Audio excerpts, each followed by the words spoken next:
dia a todas e todos, sejam muito bem-vindas e bem-vindos a mais um ICL Mercado e Investimentos. Hoje é quinta-feira, depois do feriado, então a gente vai falar aí de algumas notícias que ficaram represadas, que aconteceram no mundo ontem. Vamos também falar dos principais assuntos aqui do Brasil, então a gente vai falar da inflação por extrato de renda, vamos explicar o que aconteceu com a Magalu, né, o que vem pela frente aí para a empresa e também vamos falar da onda de calor, né, que pode influenciar aí o preço, principalmente dos bens in natura, e da energia elétrica também. Então, vamos aí falar de vários assuntos hoje bem importantes aqui durante o programa, mas antes de tudo isso, quero dar bom dia para o André. Bom dia, André, como você está hoje? Bom dia, Débora, bom dia a todos os nossos telespectadores. Hoje muita coisa para falar aqui no programa, que a gente tem a inflação por extratos de renda. Mais uma vez, a gente tem que as pessoas com menor renda estão sofrendo menos com a inflação. A gente tem aí muitos dados da economia norte-americana. A gente vai explicar o caso Magalu. Vamos falar como a onda de calor pode afetar o seu bolso, inclusive. Mas, como sempre, né, Débora? A gente vai agora começar a falar sobre o que aconteceu no nosso mundão, né? Então, primeiro notícia no nosso site, já para você saber que pode ler aqui no nosso site a notícia, né? Pode saber que tem aqui no nosso site a notícia, para vocês já começarem a aquecer aí, saber o que está acontecendo e saber o que está acontecendo no mundo. Mas, Débora, o que você pode nos colocar, então, explicar o que está acontecendo no mundo? Teve coisas nos Estados Unidos acontecendo ontem, então o que você pode explicar para a gente? Então, como de costume, vamos dar um passo atrás, porque a gente teve a divulgação da inflação ao consumidor lá nos Estados Unidos. Isso acabou mexendo bastante com o mercado na terça-feira, então a gente vai dar realmente aí alguns passos para trás para entender aí o que vem acontecendo, né, o comportamento dos mercados desde então, porque essa inflação dos Estados Unidos mexeu bastante com os mercados. Eu pincelei isso na terça-feira porque os dados tinham acabado de sair, né, o horário de verão lá dos Estados Unidos acabou agora, então a gente tem uma defasagem de tempo em relação ao Brasil maior. Então, os dados estão saindo mais tarde e, por isso, a gente acaba passando no dia seguinte. Como ontem foi feriado, hoje eu vou trazer aqui os dados do CPI, que é o Índice de Preços ao Consumidor, para a gente dar uma olhadinha como é que ficou esse índice de preços e também, além da inflação, como é que isso mexeu com as expectativas do mercado para os juros, porque foi justamente isso que levou aí as bolsas para os melhores patamares aí, não vistos por bastante tempo na terça-feira. Então, vou colocar aqui na tela para vocês, né? Vamos colocar aí na tela para vocês os dados da inflação ao consumidor nos Estados Unidos, para vocês acompanharem aqui comigo como é que saíram esses dados. Então, por lá, tá? Enquanto ainda não aparece aí para vocês, já vou trazendo os dados, mas quando vocês acompanharem vai ficar mais fácil. Por lá, os dados acabaram desacelerando, tá? Então, aqui a gente tem tanto a projeção para o CPI, que está numa linha vermelha decrescente aqui em cima para quem está escutando, e nós temos barrinhas embaixo, que aí é justamente o comportamento do CPI. Tá? Então, a gente tem a projeção para o índice e o índice de fato até o mês de outubro. E o que vem acontecendo? Tá? Desde novembro do ano passado, a gente vem acompanhando uma desaceleração, ela estava mais lenta até ali fevereiro, março, e aí ela começa a realmente acelerar. Tá? Então, uma queda mais acelerada na inflação por lá. Ela sai de um patamar aí de 6% e chega a 4%. Então, em outubro, a inflação anual dos Estados Unidos chegou a 4%, a projeção era de 4,10%. Então, ficou abaixo do projetado. E por que ficou abaixo do projetado? Quando a gente olha ali os dados mensais, né, de inflação ao consumidor nos Estados Unidos, a gente vê que a projeção era de uma alta de 0,10%, mas por lá teve estabilidade. Então, não teve nem inflação nem deflação, ficou no 0 a 0. Então, aqui já abaixo do esperado. Se a gente olha o núcleo da inflação, que é aquela inflação que exclui os preços mais voláteis, então exclui os preços de energia, exclui também preços de alimentos, por exemplo, a gente vê que o núcleo também ficou abaixo da projeção. Era projetado um núcleo de 0,30 e o índice veio em 0,20. Então, também acabou surpreendendo positivamente o mercado o dado do núcleo mensal de inflação. Quando a gente olha o anual, o mesmo comportamento se repete aí, repetindo, né, realmente o que a gente viu no índice cheio, que a gente chama, que tem esses preços também. A gente tinha a projeção de 4,10 e ficou em 4% no núcleo anual. Então, aqui a gente vê uma inflação nos Estados Unidos desacelerando, o que sinalizou, né, para uma possível manutenção dos juros por lá na próxima reunião que acontece dia 13 de dezembro. Então, o que o mercado está esperando? Que depois que saíram esses números, junto a outros números que já vêm sendo divulgados, e a gente vai falar de um quando formos falar aí da abertura do mercado, eles estão mostrando que a economia dos Estados Unidos já não está ali com uma aceleração inflacionária tão grande que então eles poderiam começar a pausar a alta dos juros. A gente já viu pausa na última reunião, essa pausa poderia continuar aí na próxima e que os juros podem começar a ser cortados já no primeiro semestre de 2024. Isso aumentou bastante o apetite pelo risco e fez aí com que as bolsas subissem muito na terça-feira. Foi o caso aqui do nosso Brasil, a gente viu nossa bolsa subindo mais de 2%, 2,29% para ser mais exata. Mesmo comportamento a gente viu na Nasdaq subindo mais de 2%, justamente porque ela é mais sensível a esses movimentos de juros, por ser uma bolsa intensiva aí em tecnologia. Então, a gente viu esse comportamento. Quando a gente passa para o próximo gráfico, ele mostra qual que é o monitoramento do CME Group, né, que é uma bolsa de futuros aí, e a gente tem a negociação dos juros futuros lá. Eles fazem uma espécie de monitoramento com probabilidades de aumentar ou não a taxa de juros, ou até mesmo não só de manutenção, mas de corte. Então, eles fazem todo um monitoramento em cima dessas negociações de juros futuros. E aí a gente vê que o atual, que é o dia de hoje, tá? Então a gente está considerando aí o dia 16 de novembro, a projeção é que 100% de probabilidade de que a taxa de juros seja mantida no patamar que já está, que é o taxa-alvo de 5,25 a 5,5. Então 100% aí dos agentes acreditam, né, por meio das probabilidades, que a taxa não vai subir nem cair, vai ficar estável na próxima reunião do dia 13. Quando a gente olha a expectativa de um dia atrás, então depois da divulgação do CPI, e ainda, né, ontem feriado aqui no Brasil, mas lá nos Estados Unidos tivemos negociação, esse comportamento se repete. Então, depois do CPI que a gente começou a ter essa expectativa majoritária, aí, praticamente, né, de 100%, de que a taxa seja mantida. Quando a gente olha uma semana atrás, então antes do CPI, a expectativa era, na verdade, a probabilidade era de 85,4%, que a taxa de juros ficasse como está, e de 14,60% que ela pudesse aumentar 0,25%. Então, a gente ainda tinha uma expectativa de alta há uma semana, mas depois com a divulgação dos dados, a gente vê que esse movimento ele vai ali justamente para a pausa no aperto. E um mês atrás, então, olhando até antes da divulgação de outros dados dos Estados Unidos, a gente vê que a gente tinha 65,70% de probabilidade de manutenção, 32,70% de aumento de 0,25% e ainda tinha ali 1,60% que acreditava que a taxa podia subir mais do que 0,25%, podia subir 0,5%. Então, a gente vê como é que essas expectativas foram evoluindo conforme os dados saíram por lá e como agora ela é realmente majoritariamente de expectativa por pausa. Hoje saíram dados de auxílio-desemprego, eu vou falar deles depois, mas eles vão realmente reforçar essa expectativa de manutenção dos juros por lá. Então, quer dizer que a gente teve uma inflação mais baixa do que o esperado, né? Isso aí parece que finalmente vai fazer os mercados ganharem um pouco de apetite ao risco, já que não deve ser previsto novos aumentos da taxa de juros básica norte-americana, então as pessoas provavelmente vão procurar outros mercados, vão procurar outras formas de rentabilidade, porque agora já vai começar a não valer a pena, né, você ter essa procura tão incessante aí dos títulos de juros norte-americanos, mas não bateu também isso na Ásia, né? Isso daí parece que não teve tanta influência na Ásia, que os mercados lá parecem que eles tiveram queda, né, Débora? Exatamente. Na verdade, não é porque a gente teve queda do apetite pelo risco por conta dos juros, né? Eles, na verdade, ficaram em segundo plano, porque a gente teve uma divulgação importante na China hoje em relação a preço de novas moradias. E os preços de novas moradias estão caindo lá na China há algum tempo, já faz mais de um ano que eles estão desacelerando, mostrando ali as fragilidades que a gente já acompanha nesse setor.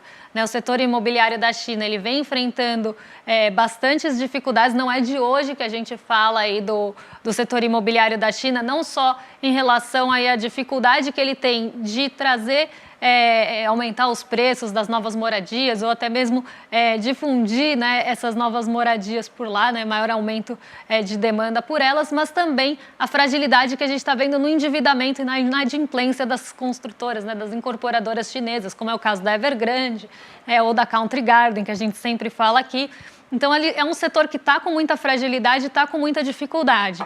A gente falou na terça-feira dos novos estímulos que foram anunciados pela Bloomberg, né, segundo fontes deles, que a China poderia colocar ali 137 bilhões de dólares em financiamentos populares, de moradia popular, de urbanização e ali renovação de vilas urbanas, mas a gente ainda não tem a confirmação da China em relação a isso, mas toda vez que se ventila ali alguma medida de estímulo que mexe com o setor imobiliário, a gente vê que a gente tem impacto principalmente nos preços das commodities metálicas, por ser um grande motor da economia chinesa. Quando a gente tem notícias negativas vindas do setor, isso também acontece. Então, hoje a gente teve aí essa notícia negativa dos preços que continuam desacelerando e desaceleraram, inclusive, num ritmo mais acelerado em outubro. Então, isso trouxe ali bastante dúvida em relação ao setor imobiliário, que já está sofrendo estímulos. Então, esses estímulos que a gente falou na terça seriam novos estímulos para o setor.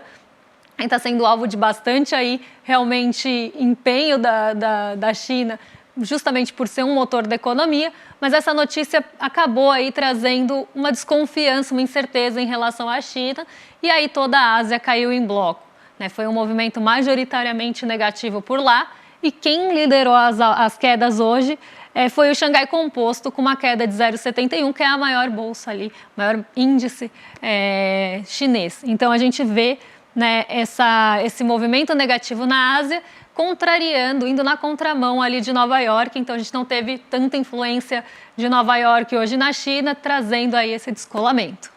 Perfeito, Débora. Vamos agora para o nosso Brasilzão, porque a gente tem dados importantes da inflação brasileira, né?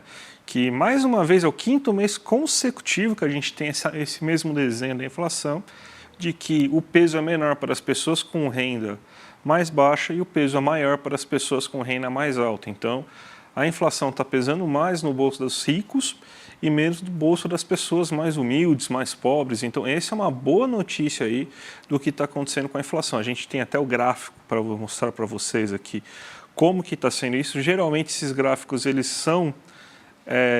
são gráficos que eles parecem assim, que eles são uma escadinha invertida, né?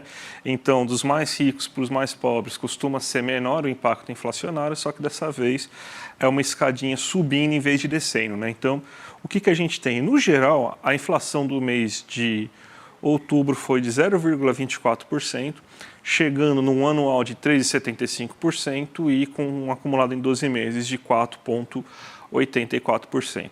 Só que se a gente for pegar para as pessoas com renda muito baixa, esse impacto foi só de 0,13%. Então, quase metade do impacto inflacionário geral. Então, quase você teve assim, uma inflação que impactou quase 2 vezes menos as populações de renda muito baixa. Você pega isso no ano, o impacto inflacionário, se na média está em 3,75%, para as pessoas com renda muito baixa, esse impacto é só de 2,44%. E você vê assim que para as pessoas com renda baixa também a gente tem a mesma situação, com um impacto só de 0,13% e uma inflação anual de 2,94%, e até para as pessoas com renda baixa a média, ou seja, para as pessoas dessas 3 primeiros estratos de renda, que boa parte da população brasileira se encontra aqui, a gente tem uma inflação menor do que a média, seja nos últimos 12 meses, seja nesse ano, né? A partir só das pessoas com renda média que a gente tem um retrato um pouco mais parecido com o que está acontecendo no âmbito geral, né? Que você tem já que o impacto no ano é maior já para as pessoas com renda média do que é no geral, de 4,05%. Para a pessoa com renda alta, você tem um impacto de 4,38%, um impacto mensal de 0,23%, ainda abaixo do geral. O impacto de verdade aqui foi para as pessoas com renda alta, de 0,55% no mês, e você tem que quase 5% de inflação no ano. O que está acontecendo? Itens de maior consumo de pessoas com renda média alta e renda alta, como por exemplo, passagem aérea foi algo que subiu muito nos últimos 2 meses. isso impactou consideravelmente as pessoas com renda mais alta. Se a gente for pegar também combustíveis, as pessoas com extrato de renda mais alto, a partir da renda média, que consomem mais combustíveis. Então, você tem um impacto inflacionário considerável. Ao mesmo tempo que as pessoas com renda muito baixa, basicamente, consomem bens de subsistência, né? Infelizmente é assim, a realidade é essa. E os bens de subsistência são os alimentos. A gente vem falando aí, mês após mês, que os alimentos estão em queda considerável durante esse ano, cesta básica sempre caindo em boa parte das capitais. Então, esse é o cenário que a gente tem aí nesse momento em relação à inflação. A gente tem, então, uma inflação até outubro, porque a gente vai ter que explicar daqui a pouco o que vai acontecer daqui por diante, né? Mas até outubro, a inflação de alimentos está baixa, a gente está tendo um recorde de uma deflação, inclusive, de alimentos, principalmente alimentos de muito consumo da classe trabalhadora. A gente está tendo os combustíveis se elevando e pressionando a inflação, mas isso aí está sendo mais benéfico para as pessoas com renda mais baixa e o peso da inflação está caindo mais na cabeça das pessoas com renda mais alta. Então, é até uma situação estranha, né? Porque está aumentando o poder de compra das pessoas com renda mais alta se comparado, com renda mais baixa, se comparado às pessoas com renda mais alta, né, Débora? É porque a gente sabe o peso que tem, né, os alimentos e a cesta básica de uma forma geral em menores rendas. Então, a gente está vendo essa inversão já há alguns meses. E falando nesses preços, falando em preços de alimentos, a gente está enfrentando aqui no Brasil uma onda de calor muito forte. E não parece que não são só os brasileiros que estão sofrendo aí com esse calorão que a gente está vendo. Parece que os alimentos, principalmente aqueles negociados, né, vendidos in natura, estão sofrendo bastante e podem sofrer alguma alteração de preço aí por conta dessa onda de calor, né? Eles ficam até mais perecíveis, vamos pensar assim, em temperaturas mais altas. E a gente tem outros pontos que também devem aí influenciar o índice de preços de novembro, que é a energia elétrica, né, a conta de luz, e além dos alimentos, aí já tem outros itens, né, ventilador, ar-condicionado, que as pessoas começam a procurar, já estão mais caros, né, André? Então a gente pode ter uma mudança aí no IPCA de novembro, pelo menos aí, né, em alguns dos alimentos. Provavelmente, Débora. É que a gente esqueceu, né, que colocar fogo em metade da Amazônia, no Cerrado, nos últimos 4 anos, a gente achou que isso daí não teria efeito, né, na vida, né? Mas começa a ter efeito. A gente está vendo essa onda de calor. É a segunda onda de calor, né, que a gente tem aí já nos últimos meses, né, acho que nos últimos 2, 3 meses. A gente hoje provavelmente vai fazer temperatura recorde aqui em São Paulo, vai passar dos 37 aqui em São Paulo. Então, muito calor, muito quente, e isso aí afeta a produção de alimentos. Você imagine que os alimentos, eles geralmente são produzidos, esses alimentos in natura, tomate, cebola, as hortaliças, elas são produzidas nos cinturões verdes próximo das grandes capitais, né? E lá também está quente pra caramba, até mais quente que nos centros urbanos, e com esses alimentos, eles costumam se estragar mais fácil com uma temperatura dessa, que não chove, né, aguentando grande calor, fica muito difícil, tem que irrigar muito, então os cuidados têm que ficar maiores, então reduz a oferta desses alimentos. O que acontece? O preço aumenta. Não deve ter um impacto tão grande assim para alguns grãos, mas a gente já vê que a soja, né, eu vi outro dia uma matéria muito interessante, Débora, que os produtores de soja, aqueles mesmo lá que não viu aquecimento global, que até podem ter colocado um foguinho ou outro lá, né, no cerrado para aumentar suas plantações de soja, né, estão reclamando agora que está muito quente e isso pode reduzir a plantação de soja aqui para o próximo mês. Quem diria, né, quem diria que esse seria o efeito, né, de você acabar com a natureza, você ter então um calorão desse que vai prejudicar seus lucros. Então, os alimentos que estavam salvando a lavoura, literalmente, né, do IPCA brasileiro, agora devem ter um aumento bem considerável, principalmente esses alimentos in natura. Aí você tem a questão da energia elétrica.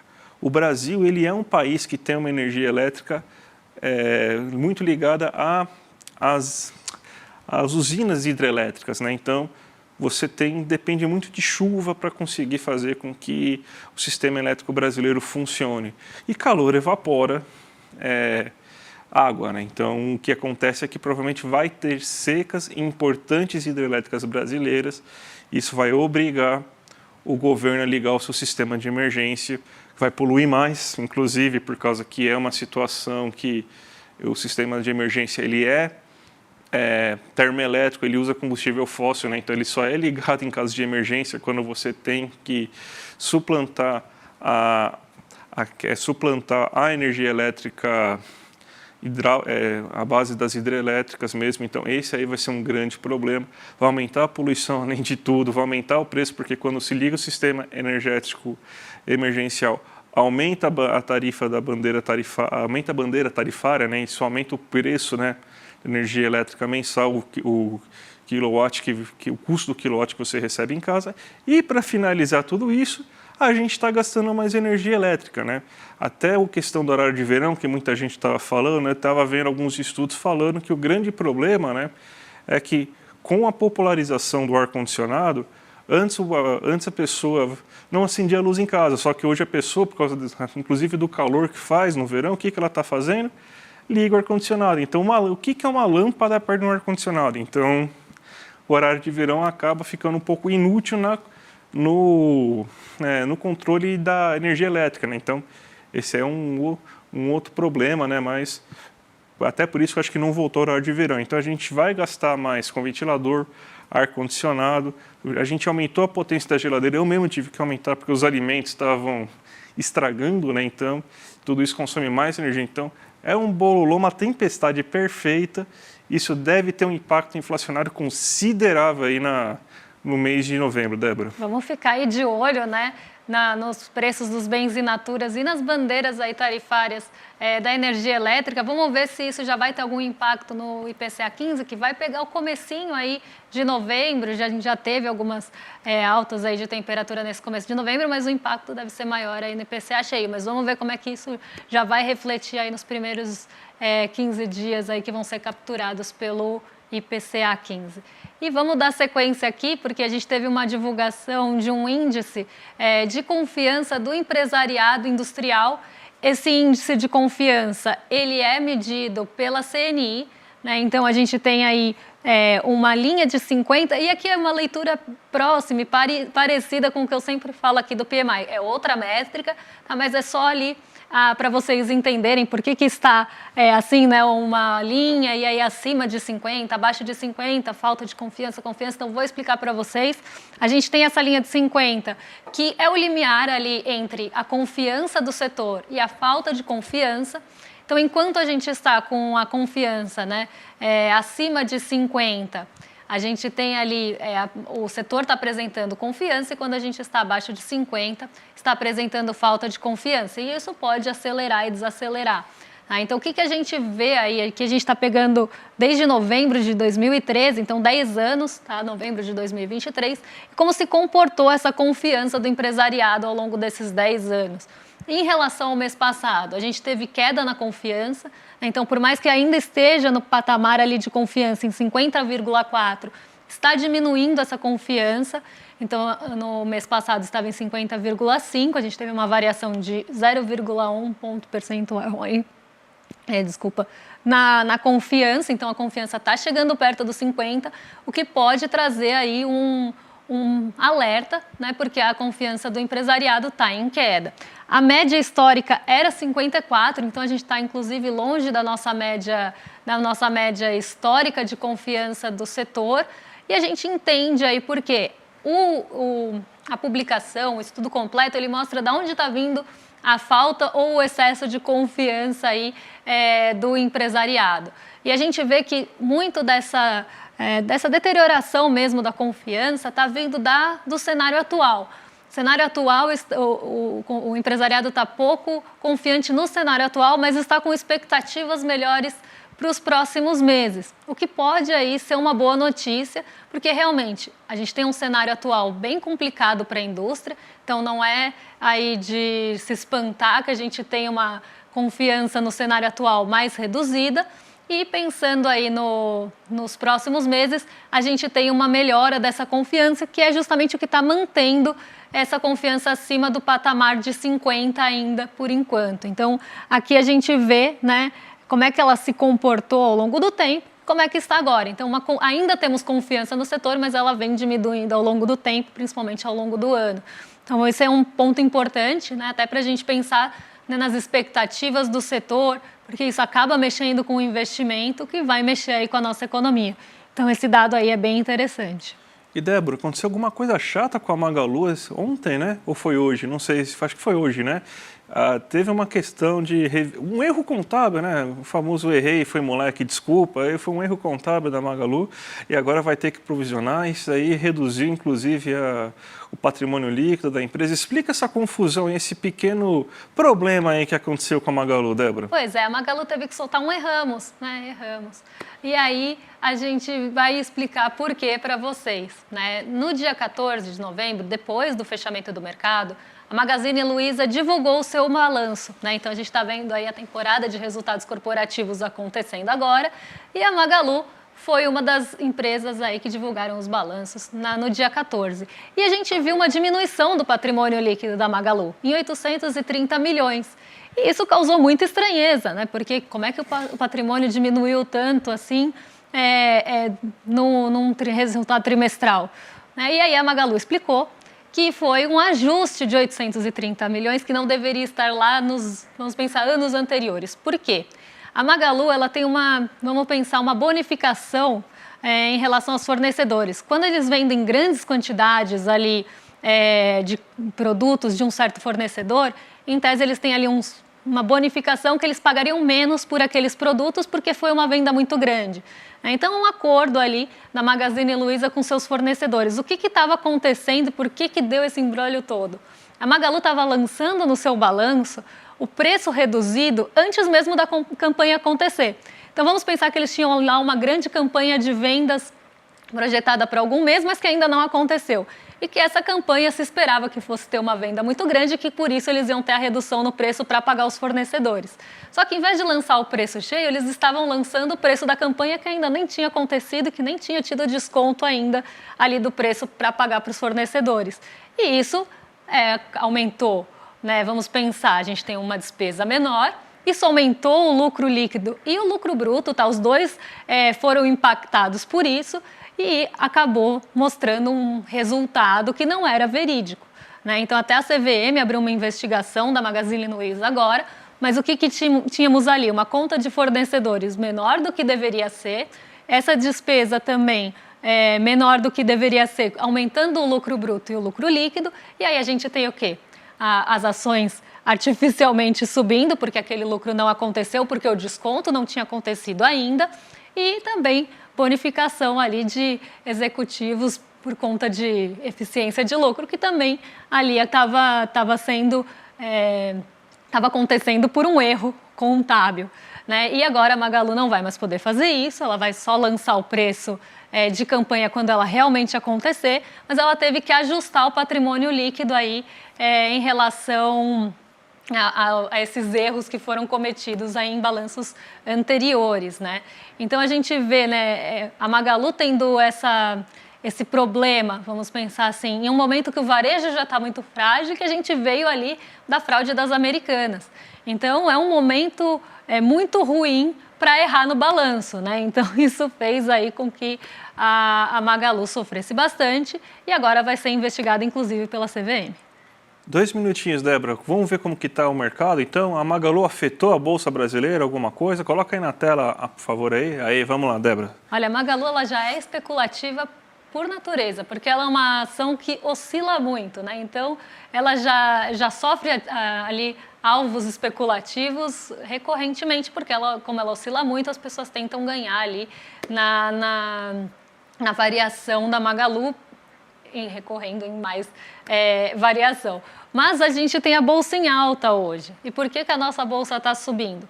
Hoje é um dia que saíram mais dados lá nos Estados Unidos. Hoje saíram dados de pedidos de auxílio-desemprego lá. E teve uma alta, né? Esse dado ele é medido semanalmente nos Estados Unidos, porque a gente tem ali uma diferença, inclusive, de mercado de trabalho lá, né, alguns pagamentos semanais. Então, esse dado é medido semanalmente E a gente teve um aumento dos pedidos de auxílio-desemprego lá em 13 mil nessa semana, ficando inclusive acima do esperado. Então, se esperava 220 mil pedidos e a gente estava lá em 231. Isso mostra que o mercado de trabalho pode estar desaquecendo porque teve mais gente desempregada pedindo auxílio-desemprego. O que é algo que a gente sempre fala aqui com muita ressalva, porque eu acho muito ruim comemorar aumento de desemprego e pessoas pedindo auxílio-desemprego. Mas os Estados Unidos estão olhando muito para essa métrica, justamente porque eles acreditam que o mercado de trabalho lá está aquecido, que eles têm pouco desemprego e que isso está afetando a inflação. Então, se tem um mercado de trabalho mais reduzido, mais enxuto, com mais desemprego, eles acreditam que vão ali precisar tomar menos políticas monetárias, então vão ter que subir menos a taxa de juros e tudo o que a gente sempre fala aqui. Então, quando a gente vê um mercado de trabalho mais desaquecido, ou pelo menos uma sinalização disso, o que acende ali na luzinha do mercado? Que os Estados Unidos vão realmente manter a taxa de juros, como a gente já viu a probabilidade altíssima disso na próxima reunião. Então, esses dados do auxílio-desemprego acabam reforçando esse pensamento aí em relação ao aperto monetário. Então, hoje a nossa bolsa sobe justamente porque tem um apetite pelo risco maior. Quando a gente tem um apetite pelo risco maior, mercados emergentes respondem mais rápido. Então, o nosso Brasilzão aqui responde mais rápido a isso. Então, bolsa aí dando sequência à sua semana, que está bem positiva por enquanto. Então, a gente teve feriado ontem, também temos um pouquinho de ajuste aí do que passou, mas uma bolsa bastante positiva, vindo aí de uma alta de 2,29 na terça, subindo mais 0,83 por enquanto. A gente viu o S&P aqui mudando de direção, ele abriu bem perto da estabilidade, mas já vai para o terreno positivo. Mas ainda com um desempenho perto do 0 a 0, lembrando que o S&P 500 passou do patamar de 4.500 pontos, que não se via há bastante tempo por lá. Então, o S&P 500 pode sofrer um pouco de ajuste, porque esse é um ponto de resistência do índice. Então, quando ele chega ali nos 4.500, as pessoas começam a achar que subiu demais e podem realizar ganho. Então, o S&P 500 pode sofrer um pouco com isso, mas opera no positivo hoje. Como eu falei, movimento na Ásia hoje majoritariamente negativo. Então, Nikkei caindo, Xangai Composto caindo. O dólar, ele segue em queda. A gente teve aí uma queda para 4,86 na terça-feira. Ele vai para 4,85 hoje, então segue aí em queda, justamente por esse enfraquecimento dos títulos do Tesouro dos Estados Unidos. Isso leva ali uma saída maior de recurso e, como eu falei, normalmente vão buscar mercados emergentes. Então, aqui, uma queda no dólar de 0,27, acompanhando o DXY, que mostra também que o dólar está enfraquecendo frente aos pares. E hoje o petróleo Brent cai 2,66, porque apesar da gente ter tido o relatório do OPEP na segunda, mostrando que a oferta deve ficar mais enxuta, né, deve ficar quase estável por lá, saíram dados de estoque de petróleo dos Estados Unidos que estão acima até do esperado. Então, isso jogou o petróleo para baixo hoje. Então, nossa bolsa sobe aí, mesmo com queda no petróleo, muito puxada por ações de consumo e varejo, setor imobiliário, que são mais sensíveis a juros. Inclusive, uma curiosidade, a Magazine Luiza subia nessa manhã, apesar de todo o problema que estava, justamente por conta dessa puxada, né, das ações mais sensíveis a juros. Os juros futuros estão caindo aqui, respondendo aos juros futuros que estão caindo nos Estados Unidos, e aí a gente vê esse setor de consumo mais fortalecido. Então, apesar de tudo, ela subia. Não sei como está agora, mas pelo menos há 5 minutinhos atrás ela ainda estava em alta. Ótimo, Débora. Vamos então agora, já nos despedindo aí do pessoal, mas sem antes esquecer dos recados que a gente tem para dar, já que às 5 horas da tarde a gente tem o Rolê CL. O William De Luca está lá fora procurando material para continuar fazendo bullying comigo, mas vejam esse programa a partir das 5 horas da tarde e logo depois, às 6 horas da tarde, já tem o ICL Notícias, segunda edição, com a nossa dupla de Chicos, Chico Pinheiro e Chico Sá, junto com a Gabi Varela. Às 7h30 da noite temos o Sinapse, com a Robertinha Garcia e com o César Caleron. Então, das 5 da tarde até as 8h30 da noite, tem programação aí no ICL para você ficar ligado. E vocês já sabem, né? Amanhã, a partir das 7, já tem toda a sequência que vocês conhecem. O Desperta de Manhã, ICL Notícias, primeira edição, em detalhes. E a gente aqui às 11 horas da manhã para trazer dados aí da economia, o que está impactando os investimentos. Amanhã é dia importante, porque sai IBC-BR, vamos ver como é que está a nossa atividade econômica conforme aí cálculos do Banco Central e outros dados bem importantes que vão sair. Então, até amanhã. Até amanhã, gente. Tchau, tchau.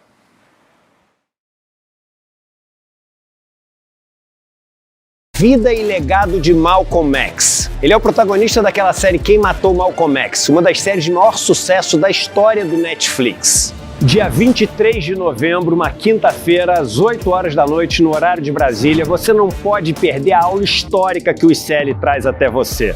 Abdul-Rahman Mohamed, o maior especialista do mundo em Malcolm X, vai dar a aula Malcolm X, o homem e a mensagem. Para você se inscrever na aula é muito simples. É só clicar no link aqui em cima ou aqui embaixo e gratuitamente e rapidamente se inscrever na aula. Se inscreve agora, não perde a aula porque é uma aula que não tem replay. E chame todo mundo que você conhece para participar. Ninguém pode perder esse evento histórico que o ICL está trazendo para vocês.